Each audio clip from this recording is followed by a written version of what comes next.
दक्षिण विधानसभा से जनप्रिय विधायक योगेंद्र उपाध्याय उत्तर प्रदेश सरकार में कैबिनेट मंत्री बनने के बाद प्रथम बार आगरा आगमन पर वरिष्ठ अधिवक्ता श्री श्याम सुंदर शर्मा एडवोकेट के निज निवास शंकर कॉलोनी तहसील के सामने पुलिस लाइन आगरा पहुंचे, जहां उन्होंने उमा शर्मा एस.एस. शर्मा से आशीर्वाद प्राप्त किया। एस.एस. शर्मा का पूरा परिवार योगेंद्र उपाध्याय के शिक्षा मंत्री बनने से काफी हर्षित दिखाई दिया। आपको बता दें कि एस.एस. शर्मा 1958 से जनसंघ परिवार से जुड़कर हमेशा ही निस्वार्थ भाव से कार्य करते रहे हैं। वह अखिल भारतीय जनता पार्टी के राष्ट्रीय परिषद सदस्य रह चुके हैं, साथ में प्रबुद्ध प्रकोष्ठ के प्रदेश अध्यक्ष पद पर भी रहे। उन्होंने योगेंद्र उपाध्याय को प्रदेश सरकार द्वारा उच्च शिक्षा मंत्री बनाए जाने से काफी हर्षित दिखाई दिए।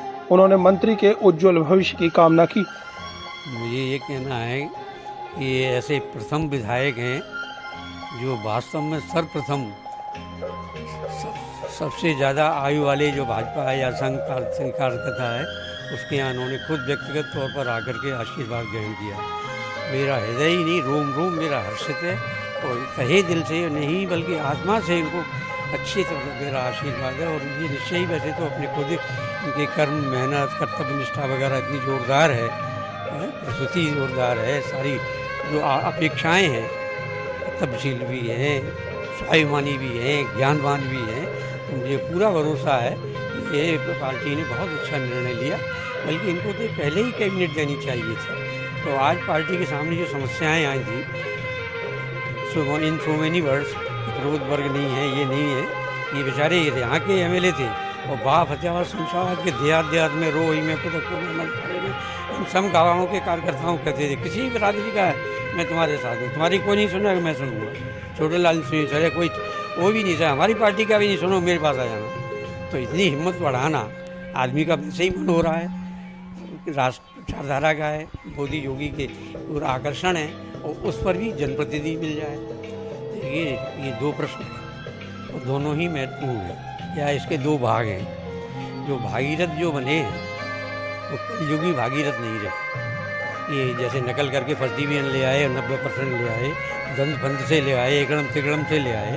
इसने वाकई इतनी मेहनत की, दिन रात एक किए और उस परिस्थिति में की जब उस बेचारे की तबीयत काफ़ी स्टेज पर गंभीर हुई और उसके बावजूद भी पार्टी के फर्ज को, जनता के फर्ज की आवश्यकता को तो महसूस करते हुए उसमें भी लगे रहे। तो एक प्रकार से औरों की नज़रों में तो अपने प्रकार की है, हमारी नज़रों में ये बहुत बड़ी उपलब्धि है, सोने की नहीं है, हीरे की उपलब्धि है। तो वो सही है। जहाँ तक शिक्षा का सवाल है, आज के समय में या तो जनता या भले तथा बुरे भी इसको एहसास करती हैं जिसके पास होम डिपार्टमेंट होता है, यानी ताकत को दुष्टता से लड़ने के लिए या दुष्टता से बचने के लिए। तो वो मिलती तो होती है। उसके अलावा अन्य जो भी कोई महत्वपूर्ण और बुद्धिजीवी, अब तो ज़्यादातर बहुत पढ़ा लिखा भारत हो गया, तो उनमें ज़्यादातर ये एक इतना आवश्यक था कि इतना बदनाम हो रहा था, इतना इसमें सुधार की ज़रूरत है। तो इस जैसा ही जुझाड़ू भागीरथी प्रकृति का ही आदमी कर सकता है, जो किसी के लाग लपेट नहीं करेगा, वैसा व्यवचार नहीं करेगा। और वास्तव में वैसे अपार वहाँ गड्ढे हैं, लेकिन फिर भी मैक्सिमम को इसके द्वारा बचा, ये पूरी संभावना है। आपको बता दें कि एस.एस. शर्मा के 4 होनहार पुत्र हैं। सबसे बड़े बेटे एल्डिको कंस्ट्रक्शन कंपनी में प्रोजेक्ट मैनेजर हैं। दूसरे बेटे कुलदीप शर्मा आगरा कलेक्ट्रेट में एमएससी LLB करने के बाद अधिवक्ता हैं और भारतीय जनता पार्टी की सेवाएं भी करते हैं। तीसरे बेटे राजदीप शर्मा प्रॉपर्टी डीलर हैं और सबसे छोटे बेटे जयदीप शर्मा आगरा यूनिवर्सिटी में फिजिकल एजुकेशन डिपार्टमेंट में कार्यरत हैं। योगेंद्र उपाध्याय को मंत्री बनाए जाने से सभी काफी हर्षित नजर आए। तो शिक्षा मंत्री द्वारा घर पहुंचकर पिता एस.एस. शर्मा से लिए आशीर्वाद से भी काफी गदगद नजर आए। एस.एस. शर्मा की पुत्र वधुएं भी इस अवसर पर उत्साहित नजर आईं।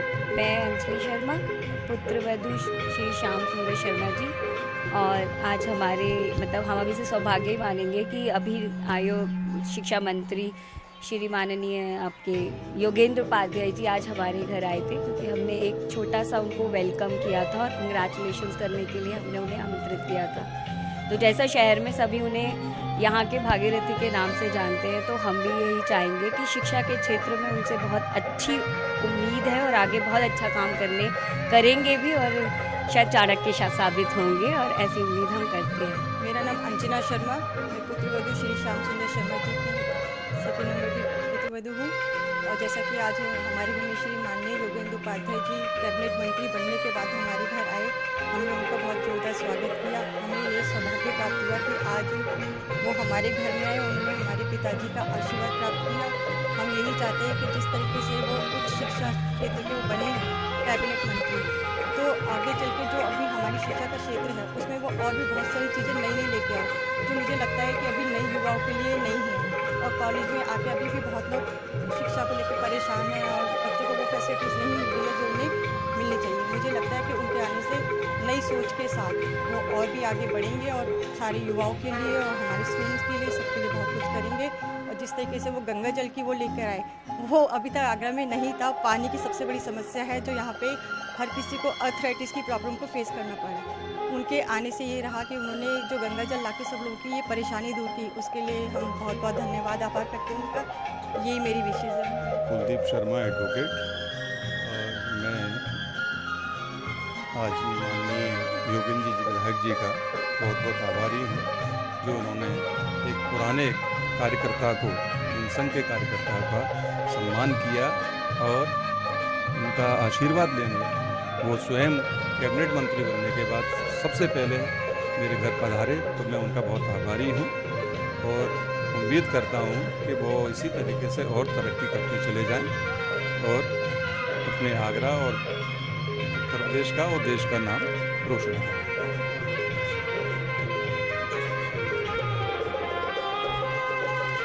निश्चित वो पहले भी बहुत ऐसे कार्य कर चुके हैं। आगरा को गंगा जल दिया, वो आगरा के भगीरथ हैं। और शिक्षा के क्षेत्र में अब मुझे ऐसा लगता है कि वो चाणक्य से भी आगे जाएंगे। तो जिस तरीके से उनमें लगन, मेहनत करने की और विज़न है उनका, और बिल्कुल पाक साफ आदमी हैं। आज तक उनके ऊपर कोई उंगली नहीं उठा सकता किसी बात को लेकर, और छोटे से छोटे कार्यकर्ता के लिए दिन रात एक करने के लिए, जीने मरने के लिए हर समय तैयार रहते हैं। आपको बता दें कि एस.एस. शर्मा योगेंद्र उपाध्याय की योग्यता से काफी प्रभावित रहे हैं। उन्होंने उनकी तारीफ करते हुए बताया कि वह विद्यार्थी परिषद के रहे हैं, उन्हें स्टूडेंट्स की हर जरूरतें मालूम है, क्या सुधार होने चाहिए बेहतर समझते हैं। वह योगी जी द्वारा दी गई जिम्मेदारी को पूर्णतः निर्वहन करेंगे। वहीं एस.एस. शर्मा के छोटे भाई भानु प्रकाश शर्मा भी योगेंद्र उपाध्याय को आशीर्वाद देते हुए काफी प्रफुल्लित नजर आए। बड़ा अच्छा लगा, बहुत बढ़िया लगा, और जो कुछ हमारे इनके बहुत पुराने संबंध हैं। विद्यार्थी परिषद से हम लोग साथ में हैं। विद्यार्थी परिषद में ये काम करते थे। मैं नगर उत्सव रहा हूँ विद्यार्थी परिषद का। मैं आगरा कॉलेज से सेवानिवृत्त हुआ हूँ और ये बहुत अच्छी तरह से जानते हैं हमको।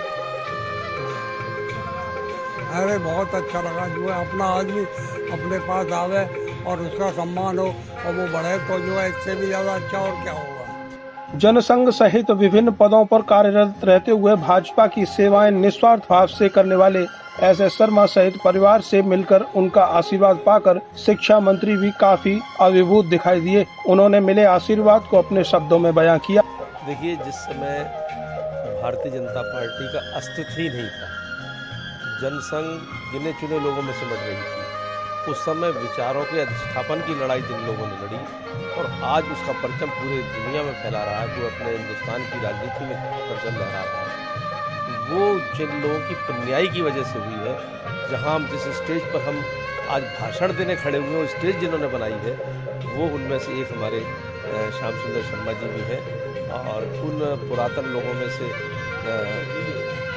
ये अकेले ही रह गए हैं उनमें से, जो हमें प्रेरणा देते हैं ऐसी कि कभी सत्ता की राजनीति नहीं, सिद्धांतों की राजनीति करनी चाहिए। तो आज मुझे बहुत बड़ी उपलब्धि हुई है।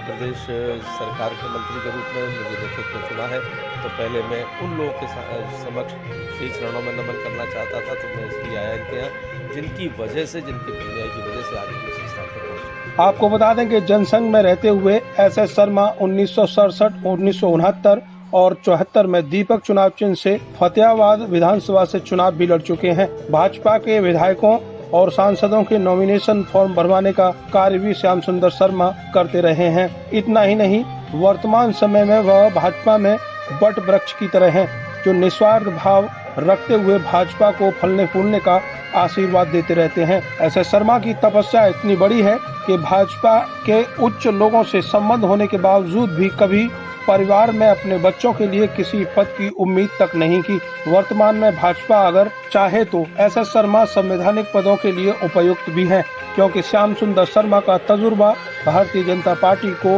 हर स्तर पर सींचने का कार्य करता रहेगा। अर्थ न्यूज के लिए करतार सिंह बघेल की रिपोर्ट।